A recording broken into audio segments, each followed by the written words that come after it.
बिस्मिल्लाहिर्रहमानिर्रहीम। अस्सलाम वालेकुम यंग फेलोज़। आई होप कि आप सबका रमज़ान बहुत अच्छा गुजर रहा है। By the way, I want to say sorry because I couldn't make videos from the last few days because I was busy in doing some work. लेकिन I want to make sure that it won't happen again in future and I will be uploading lectures on daily basis. ठीक है, तो आज हम start करने वाले हैं chapter number 11 maths का। चैप्टर नंबर 10 जो है उसकी वीडियोस यानी कि हर थ्योरम की 1 बाय 1 जो लेक्चर्स हैं वो चैनल पे अपलोडेड है। अगर आप देखना चाहें तो आप उन्हें देख सकते हैं। थ्योरम नंबर 11.1 को स्टार्ट करने से पहले इसमें जो दो टर्म्स यूज़ हो रही हैं अल्टरनेट एंगल्स के बारे में और वर्टिकल एंगल्स को, पहले इनको हम अंडरस्टैंड कर लेते हैं कि अल्टरनेट एंगल्स क्या होते हैं और वर्टिकल एंगल्स क्या होते हैं। अल्टरनेट एंगल्स को आइडेंटिफाई करने के लिए हमारे पास दो तरीके हैं। एक तो ये है कि जब आपके पास दो पैरेलल लाइंस हों और उन दो पैरेलल लाइंस को एक लाइन इंटरसेक्ट कर रही हो। फॉर एग्जांपल लेट्स से ये एक लाइन है और ये एक लाइन है, ये दोनों पैरेलल लाइंस हैं और इन लाइंस को एक लाइन इंटरसेक्ट कर रही हो, तो उस केस में जो दो ऑपोजिट एंगल्स बनते हैं ना, ये एंगल और ये एंगल ऑपोजिट हैं, तो ये दो एंगल्स जो होंगे ये अल्टरनेट एंगल्स कहलाएंगे। ठीक है, सेकंड तरीका ये है आइडेंटिफाई करने का कि अल्टरनेट एंगल्स हमेशा बैकवर्ड जेड बना रहे होते हैं, यानी कि अल्टरनेट एंगल्स में शेप कुछ यूँ बैक जेड की फॉर्म में बन रही होती है। इस केस में ये जो इनवर्ड्स जो एंगल हैं, ये वाला और ये वाला, ये अल्टरनेट एंगल्स कहलाते हैं। ठीक है, तो इस तरीके से हम अल्टरनेट एंगल्स को अपने ये थ्योरम के अंदर आइडेंटिफाई कर सकते हैं। अब सेकंड जो है वो वर्टिकल एंगल्स के बारे में। वर्टिकल एंगल्स क्या होते हैं? जब भी दो लाइंस इंटरसेक्ट करती हैं तो जो दो अपोजिट एंगल्स फॉर्म्ड होते हैं ना, उन्हें आप वर्टिकल एंगल्स बोलते हैं। यानी कि ये एंगल, ये एंगल, ये एंगल और ये एंगल, ये जो दो एंगल हैं ये भी आपस में वर्टिकल एंगल्स हैं, ये दो भी वर्टिकल एंगल्स हैं। और ये बात आपने याद रखनी है कि चाहे वर्टिकल एंगल्स हों या अल्टरनेट एंगल्स हों, वो हमेशा कंग्रेंट भी होते हैं। ठीक है, तो वर्टिकल एंगल्स कंग्रेंट भी होते हैं और अल्टरनेट एंगल्स भी कंग्रेंट होते हैं। अब अपने थ्योरम की तरफ आ जाते हैं। थ्योरम नंबर 11.1, उसकी स्टेटमेंट देखते हैं क्या हमें गिवन है। In a parallelogram opposite sides are congruent, opposite angles are congruent, the diagonals bisect each other।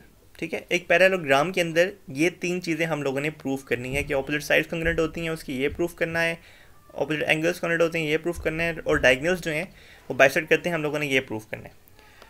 तो फिगर हम आपने थ्योरम करते वक्त पहले आपने स्टेटमेंट लिखनी है, स्टेटमेंट की हेडिंग दें, फिर ये स्टेटमेंट लिखें, फिर फिगर की हेडिंग दें, फिर फिगर ये ड्रॉ करें और फिर हम गिवन के ऊपर आते हैं। अब इसमें हमारे पास ये जो 3 पॉइंट्स हैं, ये चीज़ हम लोगों ने प्रूफ करनी है। गिवन हमारे पास क्या है, आपको पता है कि जो पैरेललोग्राम होती है ना, वो एक क्वाड्रिलेटरल होती है जिसकी 4 साइड्स होती हैं।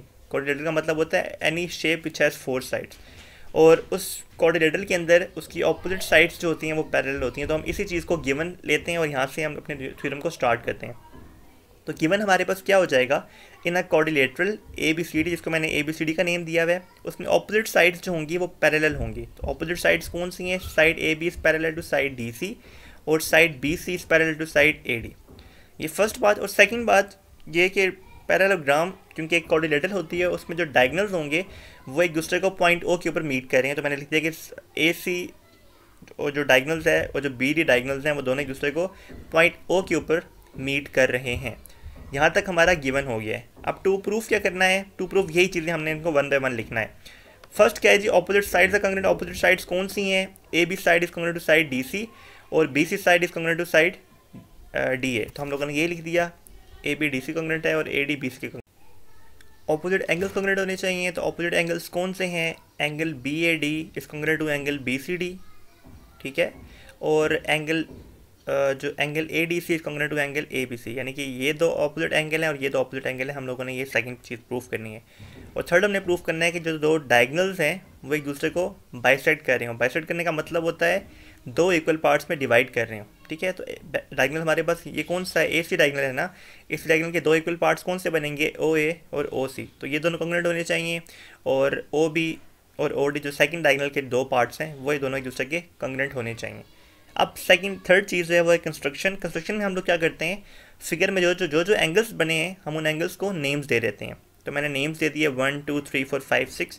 अच्छा, आप लोगों ने ये ख्याल रखना है कि जो नेम्स इस फिगर में दिए हुए हैं ना, आप वही नेम्स दें। कुछ बच्चे ऐसा करते हैं कि यहाँ पे नेम्स चेंज कर देते हैं, थ्योरम्स जो एंगल्स के नेम्स चेंज कर देते हैं और फिर आगे थ्योरम के अंदर नेम्स चेंज करना भूल जाते हैं। ठीक है, तो कोशिश करें कि आप यहाँ पे नेम्स चेंज ना करें, क्योंकि 90% केसेस में बच्चे कोई ना कोई मिस्टेक कर जाते हैं। तो जो नेम्स यहाँ पर एंगल्स के दिए हुए हैं, जिस तरह नंबरिंग दी हुई है, आप वही नंबरिंग को इस्तेमाल करें ताकि आपको आगे थ्योरम के अंदर कोई मसला ना हो। और अगर इसको याद करना है तो याद करना बहुत ईजी है। देखिए राइट साइड पर जो एंगल्स दिए हुए हैं वो ऑड एंगल्स होंगे, और लेफ्ट साइड पे जो दिए हुए हैं वो इवन एंगल्स है। देखिए 1 5 3 ऑड है और 2 6 4 इवन है। और पहले इन्होंने अल्टरनेट एंगल्स को नेम दिया हुआ है, जैसे 1 2 3 4, और फिर इन्होंने वर्टिकल एंगल्स को नेम दिया है जैसे 5 और 6। तो इस तरीके से आप इसको याद भी कर सकते हैं। अब प्रूफ के ऊपर आ जाते हैं। प्रूफ में हम लोग फर्स्ट जो चीज़ करनी है हमने, वो ऑपोजिट साइड्स कॉन्ग्रुएंट प्रूफ करनी है। तो उसके लिए हम लोग दो ट्राइंगल्स जो हैं, ट्राइंगल ABD और ट्राइंगल CDB, इन दो ट्राइंगल्स की कोरेस्पॉन्डेंस लेते हैं। ठीक है, तो इन triangle ABD correspondence to triangle CDB, इसमें जो फर्स्ट चीज़ है वो angle 4 is congruent to angle 1 है। Angle 4 is congruent to angle 1 क्यों है? क्योंकि रीज़न इसकी है अल्टरनेट एंगल्स, हम लोग पहले इसको अंडरस्टैंड कर चुके हैं। ये एक तो बैकवर्ड जेड भी बन रहा है और ये दो पैरेलल लाइंस को एक लाइन इंटरसेक्ट भी कर रही है। ठीक है, सेकंड चीज़ BD जो है दोनों ट्राइंगल्स के अंदर आ रही है, तो BD is congruent to BD, reason क्या हो जाएगी? कॉमन। और third angle 2 is congruent to angle 3, इसकी भी रीज़न यही है कि अल्टरनेट एंगल्स हैं। अच्छा, ये बात आपने नोट करनी है कि देखिए ऊपर हम लोगों ने ट्राइंगल ABD जो है ना वो लेफ्ट साइड पे लिखा हुआ है, यानी कि ट्राइंगल ABD पहले आ रही है। तो ट्राइंगल ABD के नीचे वही एलिमेंट्स लिखने हैं जो ट्राइंगल ABD के अंदर आ रहे हैं। फॉर एग्जांपल हमने लिखा ना angle 4 is congruent to angle 1, क्योंकि एंगल 4 ABD के अंदर आ रहे हैं, हम लोगों ने इसलिए इसको पहले लिखा। अगर आप angle 1 is congruent to angle 4 लिखेंगे तो वो सही नहीं रहेगा, बिकॉज हम लोग सीक्वेंस में लेके चल रहे होते हैं। तो जो ट्राइंगल आपने ऊपर नेम दिया हुआ है उसके नीचे उसी के एलिमेंट्स आप लिखें। ठीक है, तो हमने यहाँ पे तीन जो एलिमेंट्स हैं, दो एंगल्स और एक साइड, कॉन्ग्रुएंट प्रूफ कर दी है। तो तीन एलिमेंट्स कॉन्ग्रुएंट हो गए हैं, therefore triangle ABD is congruent to triangle CDB हो जाएगा। और रीज़न क्या है इसकी? एंगल साइड एंगल पोस्टीरियर, या angle side angle is congruent to angle side angle. अब आपको पता है कि जब दो ट्राइंगल्स कॉन्ग्रुएंट हो जाती हैं तो उसकी तमाम करस्पॉन्डिंग साइड्स, तो इसकी ऑपोजिट साइड्स कौन सी बनती हैं? ऑपोजिट साइड्स देखें, AB is congruent to side DC, ये ऑपोजिट साइड है, और side B is congruent to side AD हो जाएगी। रीज़न क्या हो जाएगी इसकी? Corresponding sides of congruent triangle. और यही चीज़ हम लोगों ने प्रूफ भी करना था, तो ये चीज़ हम लोग फर्स्ट पार्ट वाला प्रूफ कर चुके हैं। एंड करस्पॉन्डिंग एंगल्स भी कॉन्ग्रुएंट होते हैं, यानी कि जब दो ट्राइंगल्स कॉन्ग्रुएंट हो जाए तो तमाम करस्पॉन्डिंग एलिमेंट्स कॉन्ग्रुएंट होते हैं ना, तो जो करस्पॉन्डिंग एंगल होगा एंगल A और एंगल C वो भी कॉन्ग्रुएंट हो जाएगा। रीज़न क्या हो जाएगी? Corresponding angles of congruent triangle. तो ये जो फर्स्ट पार्ट है हम लोग इसको प्रूफ कर चुके हैं। अब second part opposite angles congruent proof करने हैं, हम उसकी तरफ जाते हैं। सेकंड पार्ट देखें, सिंस हम लोग ये प्रूफ कर चुके हैं कि जो एंगल 1 है इस कॉन्ग्रुएंट टू एंगल 4, इसको मैंने पार्ट ए का नाम दे दिया। रीज़न क्या है? Proofed. Angle 2 is congruent to angle 3, ये भी हम पीछे प्रूफ कर चुके हैं। रीज़न क्या है? Proofed. Therefore measure angle 1 plus measure angle 2 is equal to measure angle 3 plus measure angle 4, मतलब हमने जो दो एंगल्स कॉन्ग्रुएंट है उनको ऐड कर दिया है। तो ये रीज़न है फ्रॉम A एंड B। अब फिगर में अगर आप देखें तो जब हम एंगल 1 और एंगल 2 को ऐड करते हैं तो उससे कौन सा एंगल बनता है? दोनों को ऐड करेंगे तो ये एंगल D बन जाएगा। अगर इसका फुल नेम लें तो वो एंगल ADC होता है। ठीक है, तो ये major angle ADC equals to, इन दोनों को ऐड करेंगे तो एंगल ABC बन जाएगा। तो हम लोगों ने वो लिख दिया, measure angle ADC equals to इस कॉन्ग्रुएंट टू इस इक्वल्स टू, यहाँ पे इक्वल्स टू आता है मेजर एंगल ABC, क्योंकि जब आप मेजर यूज़ करते हैं ना तो साथ आप इक्वल का साइन यूज़ करते हैं। जब आप एंगल यूज़ करते हैं, मेजर यूज़ नहीं करते, तो तब आप यहाँ पे कॉन्ग्रुएंट का जो है यूज़ कर रहे होते हैं। ठीक है, तो इन्होंने यहाँ पे पहले लिखा measure angle ADC is equal to measure angle ABC, और फिर उन्होंने आगे लिख दिया कि AD is congruent to ABC, यानी कि उन्होंने मेजर को यहाँ से रिमूव कर दिए। And measure angle BAD is congruent to angle BCD, ये चीज़ हम लोग पहले ही यहाँ पे प्रूफ कर चुके हैं, यही बात उन्होंने दोबारा नोट कर दिया। तो अपोजिट एंगल्स जो हैं हम लोग वो भी कॉन्ग्रुएंट प्रूफ कर चुके हैं पार्ट नंबर 2 के अंदर। अब थर्ड पार्ट है the diagonals bisect each other, यानी कि जो डायगोनल्स हैं वो दूसरे को बाइसेक्ट कर रहे हैं। अब हम वो प्रूफ करते हैं। उसके लिए दो ट्राइंगल्स लेते हैं जिनको हमने करस्पॉन्डेंस लेना है। तो ट्राइंगल BOC हम ले रहे हैं और ट्राइंगल AOD ले रहे हैं। तो इन triangle BOC correspondence to triangle AOD या DOA, BC is congruent to AD, ये चीज़ हम लोग इसमें प्रूफ कर चुके हैं। BC कॉन्ग्रुएंट टू AD, तो proved in 1। Angle 5 is congruent to angle 6। देखिए ये वर्टिकल एंगल्स हैं। वर्टिकल एंगल्स क्यों हैं? क्योंकि दो लाइंस इंटरसेक्ट कर रही हैं और ये दो ऑपोजिट एंगल्स बन रहे हैं, तो ये वर्टिकल एंगल्स कॉन्ग्रुएंट होते हैं, तो हमने इसलिए रीज़न लिख दी।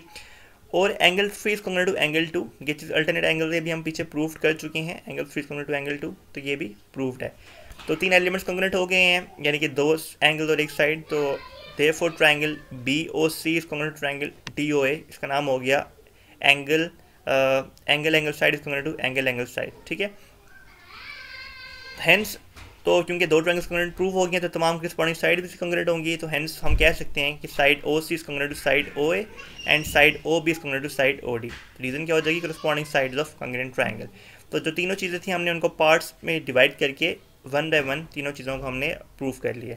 आई होप आपको ये थ्योरम समझ आया होगा। अगर आपकी कोई भी क्यूरी है इस थ्योरम से रेलिवेंट तो आप कमेंट सेक्शन में पूछ सकते हैं। इसके अलावा अगर आपने चैप्टर नंबर 10 के थ्योरम समझने हैं तो उसकी वीडियोस ऑलरेडी चैनल पे मौजूद हैं, उसका डिस्क्रिप्शन में मैं लिंक सेंड कर दूंगा ताकि आप इजीली उसको एक्सेस कर सकें।